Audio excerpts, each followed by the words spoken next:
Hey, Kate, Hi, Arjit. how are you doing today? I'm very good. And you? All good. Everything is fine. I can see that we have a couple of friends who actually joined us. So I can see Bianca, she's from Romania. I can see Rahul. Rahul is from India, and he's another lover of spiritualism. Okay, Kate and me, we actually had a talk yesterday. Of course, I was there in her podcast, and earlier we did a few bit of meditation exercise. And she runs an amazing community in Clubhouse as well with 3,500 people who are directly and indirectly working with us. So it's a pleasure to have you in our live, Kate. So as we know, Kate is mainly into um something which is, I believe, we all need, and that very simple stuff is called mental health. And when we talk about mental health, it goes with business, it goes with work, it goes with workout, it goes with sports, it goes with almost every different part of life. So, Kate, why don't you self introduce yourself for all the audience and probably give us a small insight about what do you mean by mental health? Some people feel that mental health means somebody is crazy enough and mad enough. That's not actually mental health. Mental health is probably knowing themselves from inside. Over to you, Kate. Would love to understand and listen from you. Yeah, thanks, Arjit, for invitation again. Hello, everyone. I am Kate, the founder of company Life of Emerald. Life of Emerald is a spiritual organization empowering millennials and Generation X to stand up to truth that is based on love, peace, harmony. Basically, love yourself and learn who you are. And so your question, Arjit, is pivotal in 2022 as we're becoming more aware that our body and mind are so connected. And mental health could be as simple as a physical health. Let's say when I have a headache, I take care of it. When I sprain my ankle, I take care of it without shame, right?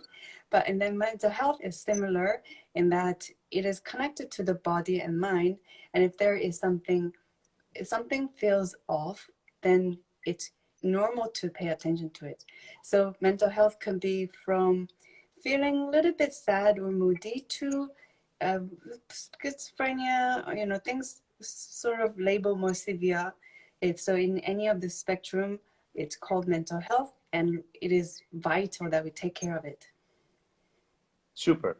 And when you talk about taking care of it, my question to you is how do you take care of a situation in your life when you're feeling sad and you feel that you're going down somewhere and you really need some amount of boost? What do you do then? Mhm. There is a scientific evidence in the benefit of naming your emotion, either through verbally or in written paper. So when I feel sad, I say it. Oh, I'm feeling sad right now. And then the brain recognizes it, and then it loses the power of that emotion immediately. So that's what I do. And secondly, I also do something I enjoy doing, dancing. So I would ask people, what do you enjoy doing? Just do that. Even including the food that you used to enjoy eating as a child. That's has a healing impact. Oh, wow. That's really amazing. So, if I'm not wrong, when you were talking about mental health and when you feel sad, you try dancing, which is a physical exercise.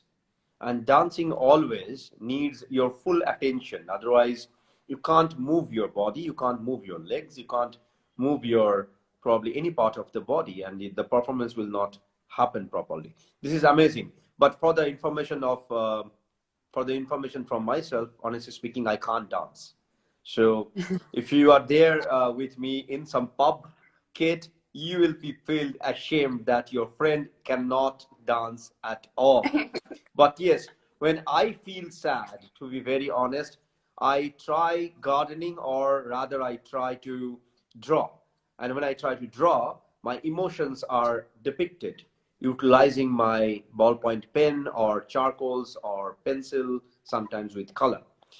And a lot many other people have their own ways to understand the sadness and probably be in a particular field. Sometimes they feel that, okay, fine, if I'm feeling sad, I need some counseling. They usually take help from the healers.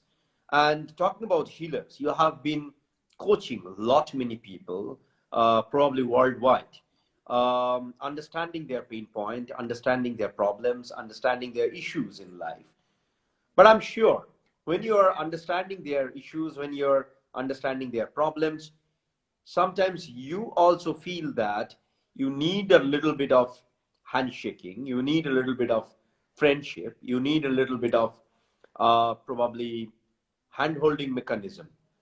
In that process, what is your suggestion as a counselor, what they should do? I'm shifting the question a little bit farther, not as a healer, not as a only mental health coach, but yeah, but what exactly you do as a counselor if you feel that you need a little bit of hand holding? Where do you go? Where do you search for? Or do you Mm. search inside in your own heart and then try to find the answer? Yeah, brilliant question. I mean, everybody is a human, including entrepreneurs. They also need, we also need break.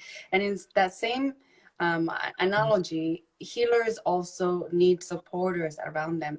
So a few things. Number one, I have a community of healers around me that I can speak to and do meditation with. Number two, I come back to myself, as you mentioned earlier. Coming back to myself and know that I am, you know, I am my own guru and I am the own healer. I have all the resources and tools I need, and and then thirdly, when I see after I see clients, I do energetic cord cutting meditation where by default, clients and I are not entangled energetically. So I'm, staying clean, so to say. And that helps mental health as well. So energy is connected to mental health. When I speak about mental health, I'm also tackling the spiritual health. Brilliant. And when we talk about spiritual health, I believe that we had a talk yesterday, but would love to take that spiritual health part in front of our audience. Spiritualism, from my perspective, doesn't relate to any religion. It can come from any religion. You can trust any god, you can understand any religion and be proverb regarding the same. So, Kate, you have been dealing with people from across the world, and I know in your community you have people from various part of different religions, different cultures. So when you talk about spiritual healing and when you talk about getting things from inside, how do you feel someone should follow a path? Is there a middle path? Is it okay to probably follow the nature, or do you recommend to go for a little bit of slokas or maybe some amount of chanting so that it can give mental peace? What exactly is your suggestion? Yeah, absolutely. You know,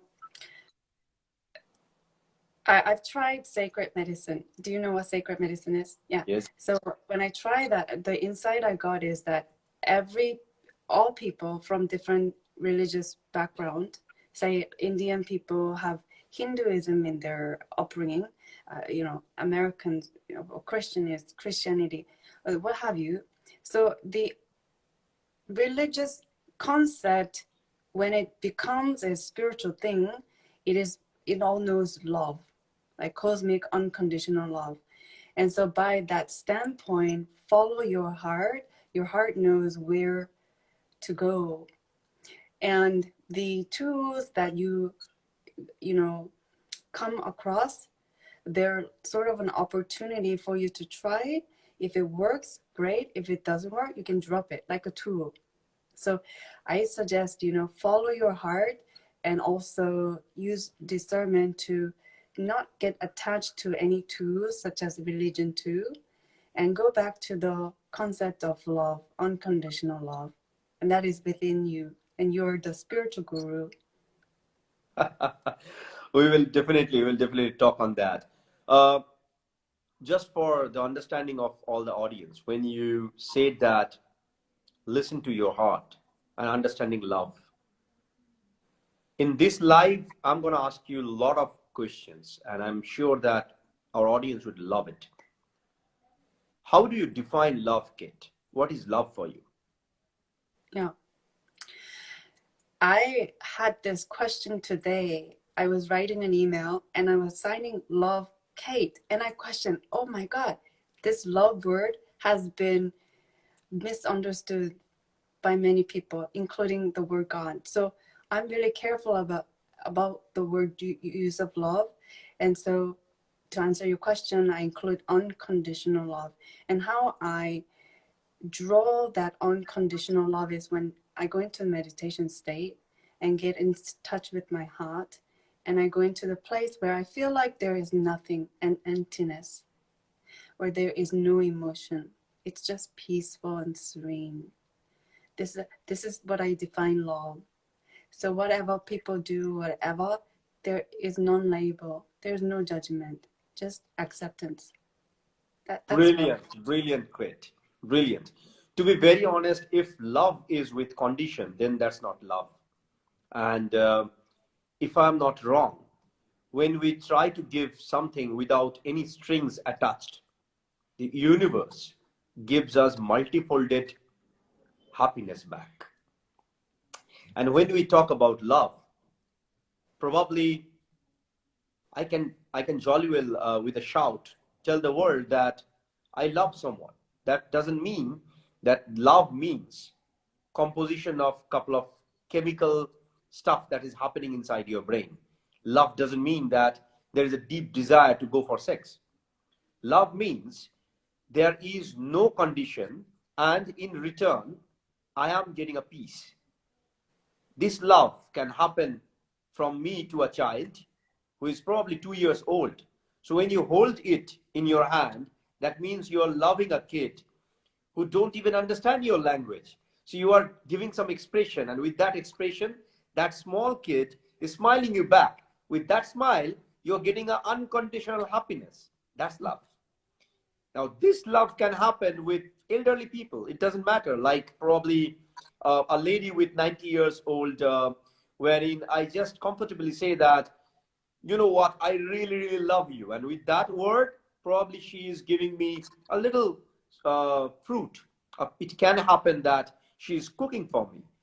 And when you eat that, she is smiling at you with a complete different kind of expression. And that expression gives happiness to both of you. So this is another unconditional love. So there are multiple different expressions which probably we can talk. But Kate, I will synchronize our questions into a little bit different. I know a lot of entrepreneurs who are not happy in their life. I know many C-level employees who are so much addicted to their work, with work pressures, with probably clients implementation factors, sometimes office pressures.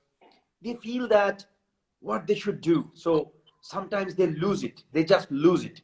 And I can see that there is someone who actually put a question. His name is Jimmy.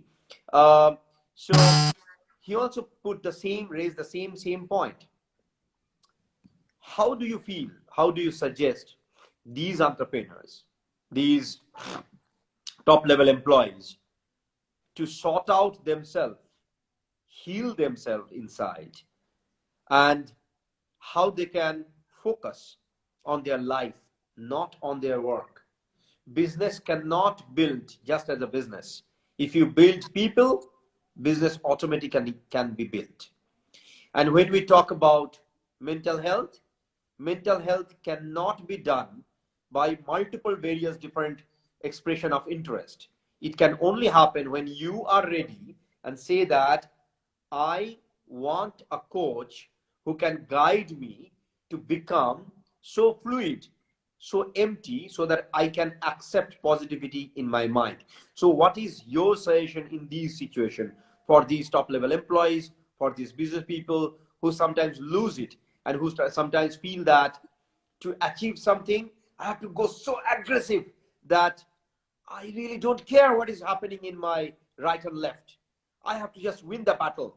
To win the battle, probably I will lose it, and probably I'll lose my health, I'll lose my mental situation. Sometimes they don't react the way they should do. What is your suggestion, Kit? Yeah. Well, Arjun, you're a deep thinker. Thanks for this question. So here's my answer. We are sort of in a capitalistic society. We are in a capitalistic society, and the narrative is that activity before human. So that is a general thing. And so when we look at the CEOs, C-suite leaders, I will let them know that, like you said, people matter first, you matter first.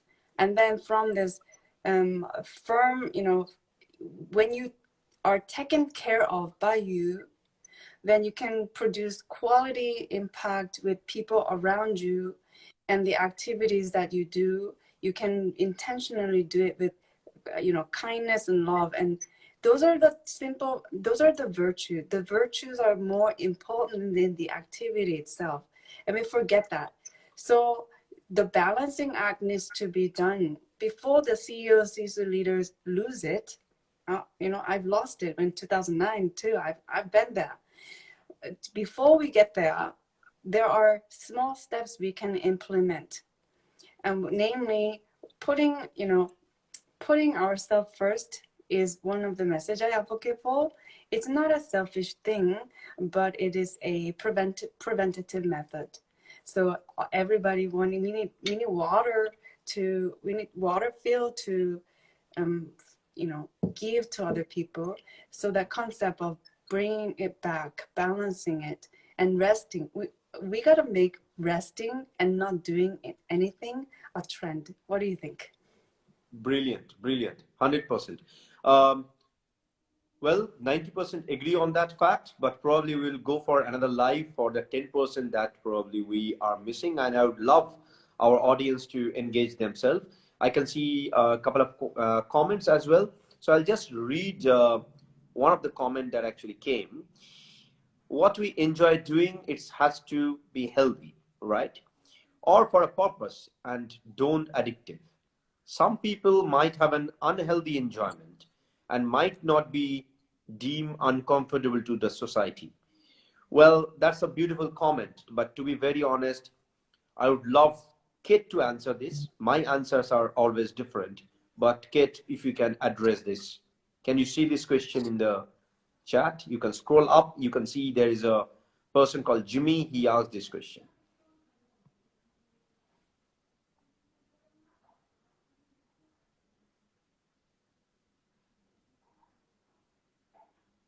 Kit, probably I lost you. Somehow the network is a little bit of unstable. But yes, to answer your question, it depends on a person, how he or she is getting the happiness. Okay. Happiness doesn't mean that you have to actually be mentally happy like a spiritual guru. But when you are trying to understand, let me invite her once again. When you try to understand the process, the usual process, happiness always comes from different acts that humans usually do. Now, these happiness, for some people, you may define it as unhealthy, but for them, this is healthy, right? We shouldn't define someone by their act. Act comes from the way these guys has been raised from the childhood. So we shouldn't define someone just because someone is acting angry, or just because someone is probably doing some party and feeling that I am happy while doing this party. If they're happy while doing this party, this is fine. If someone is happy by jumping from a mountain, let them be happy with that. We shouldn't call it as an unnecessary act. We are not qualified enough to define others. We are not in their shoes yet. So until unless we are there, we shouldn't think that this is unhealthy or healthy. So Kate, welcome back once again. So what do you feel that is it fine? We shouldn't define others all of a sudden by just watching one or two apps of life. What do you prefer? Absolutely. Mm, like I am always learning about myself. Everybody else is learning about themselves, and there is no beginning or end. This is a continuum, including being birthed to earth, dying out of earth, going to a different dimension if there is that dimension. So it's important to check myself, check ourselves when I have the tendency to make a judgment, make a judgment. That is on me. So I call this hygiene, right? Psychological hygiene. I'm responsible of what I do, what I think about, what I judge. So bringing it back to staying centered and being non-judgmental. I'm doing myself a service, and I'm doing other people a service by emanating this unconditional love that we proactively choose to do. And so, yeah, it's difficult to pinpoint someone's one act. Everybody also makes mistakes. It's yeah, every everybody have different perspectives, different truths. So why not we focus on love, unconditional love? Brilliant. So we got another person. His name is Rahul. Rahul is from India. He runs a family business specifically, but the reason he is there in our life because he's basically inclined towards spirituality. And last time when I brought in another fellow from USA, Ellen, he got in touch with Ellen and started becoming a spiritual, started entering into the spiritual world. So Rahul, you have been listening to this live, I think, for quite a long number of time. I can see that you have been active, and we have been discussing about getting a piece from the perspective of a business person, a business owner. I would love you to ask a question to Kate from the perspective of a family business owner. Do you feel that you get mental peace all the time, or do you feel that you sometimes become a little bit of anxious about your work that you're doing? And when you're anxious, is there a question that is coming in your mind which you want to ask to Kate? Rahul, over to you. Hello, sir. Hello, ma'am. So, like it used to happen that for the smallest of things, I used to get anxious. But when I started believing more in spirituality, I understood that everything happens for a reason.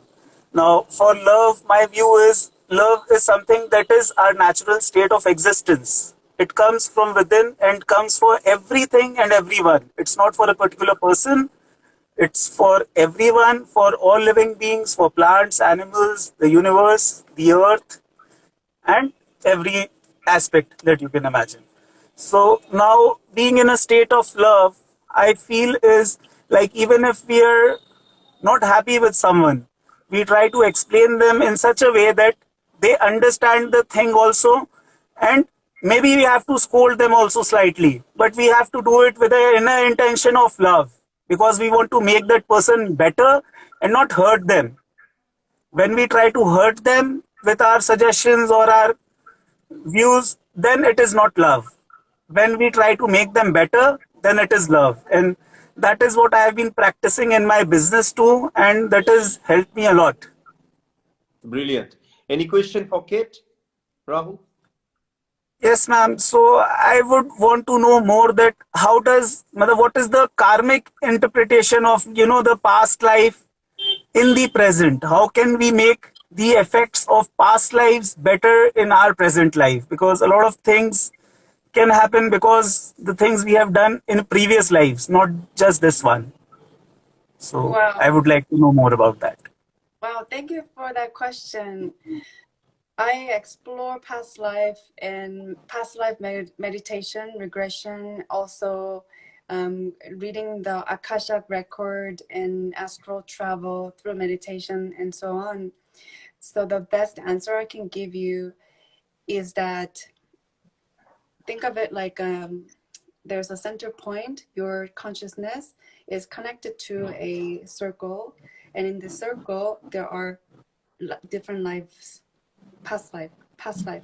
But when we say past, in language itself, it's embedded in the time that has passed before, but past life is happening now.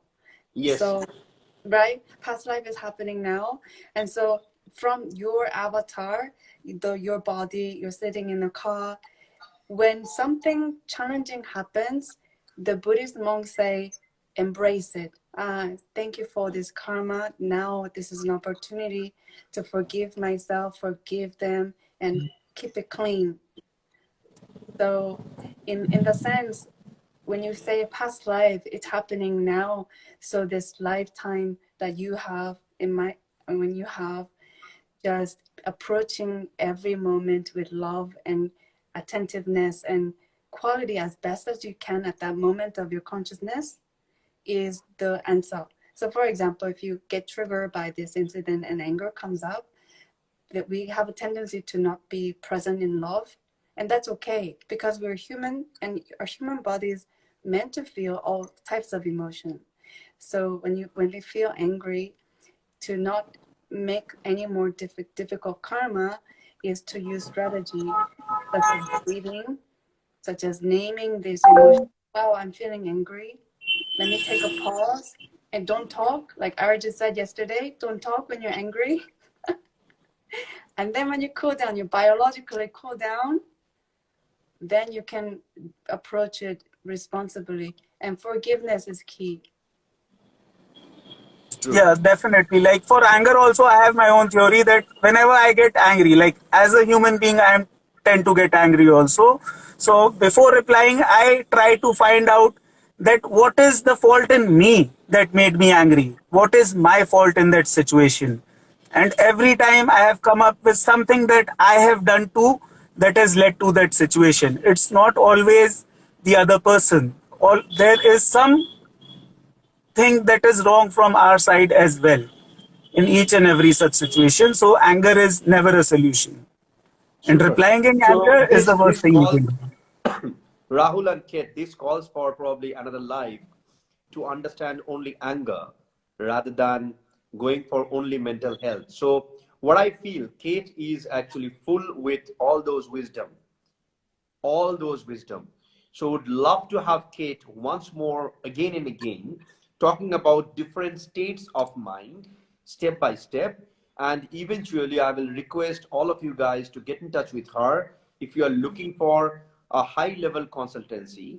She is running an amazing institution, and probably you guys can get a lot more active inputs for your life to become a better human being.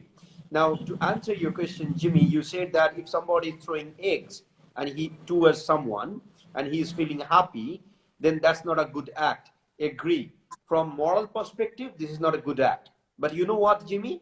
In life, whatever we do, we get the same thing back 10 times from the nature. So if the person is throwing eggs to someone and he is feeling happy, then let them do it. And the person who is getting the eggs, he should smile back without getting any kind of expression, without shouting. He may leave that place. Once he leaves it and the person is continuing the same act, the nature will give him or her the same act back in multifolded way. So as a person, as a moral being, we don't really need to care about who is throwing eggs towards you or who is throwing potato towards you or who is throwing tomato towards you. This is perfectly fine. Just think of a situation, somebody is throwing tomato, that means you are in tomato festival in Europe. So enjoy that same incident. To be very honest, let me give you my one of my incident that happened in Asia. I was walking in the streets in some Asian country. I really don't want to take that name, and without understanding that I'm walking on the street, somebody somehow throw water without understanding that there is someone downstairs. Okay, and I was totally half wet, and I smiled that towards that lady and said that it's okay, this is fine. And I actually walked out, went towards the meeting, did my meeting done, did my work done, came back to my place, and then, change my dresses. It is perfectly fine. Now, in that moment, if I become angry, started shouting towards that lady, my meeting, I probably missed that. I probably missed my entire deal, which is about to make. I probably miss the business opportunity for my employees. I probably miss all those kind of things that's happening from that country till date. So these are small incidents in life which you need to learn how to ignore it, take it in a better positive way. Probably because I was wet, so the compassion came from the other business partners. They are feeling that, oh my God, this fellow is really half wet. So we should make the deal faster than before. So think about that positive aspect in life rather than thinking somebody throw water or probably eggs. But jokes apart, this is how probably we should look at life. So any last words from Kate will be great for today's life. Because it is really getting late in her country. She is from South Korea, and I'm sure that this is about to get 9 o'clock in her country, and we should leave her for her dinner and her other works. Kate, a last line of suggestion for all the audience, and probably we can close after that. Yeah, Arjit, beautiful story. And the keyword is story, right? We welcome life as an adventure. Life is an adventure, like the movie Life of Pi. When we welcome just any instances in life and we create the story ourselves to our advantage, we can really play with life. And this is an example of how your business, people in your in the business meeting wanted to be more catering toward you. This is the beauty of that woman throwing water at you and you carrying on and telling that story in the board and letting people connect with you based on the the life, just fun, the funness of life. And it's up to you. Our attitude matters. Our attitude determines the what path we go into. That's what I want to share with you all. And Arjit, you have a really beautiful questions, and I appreciate your deep thinking mindset. Pleasure, Kate. Would love to have you once more. And for all the audience, whoever is listening, I will try to put this live into YouTube as well. And I'll put Kate's credentials in any way. I will put a tag in my Instagram as well. Feel free to get in touch with her. She's an amazing soul, a great human being who can actually guide you towards a better life. So thank you so much for joining us. Thank you so much for listening to us. Stay tuned, stay happy, and stay blessed. Thank you. Thank you.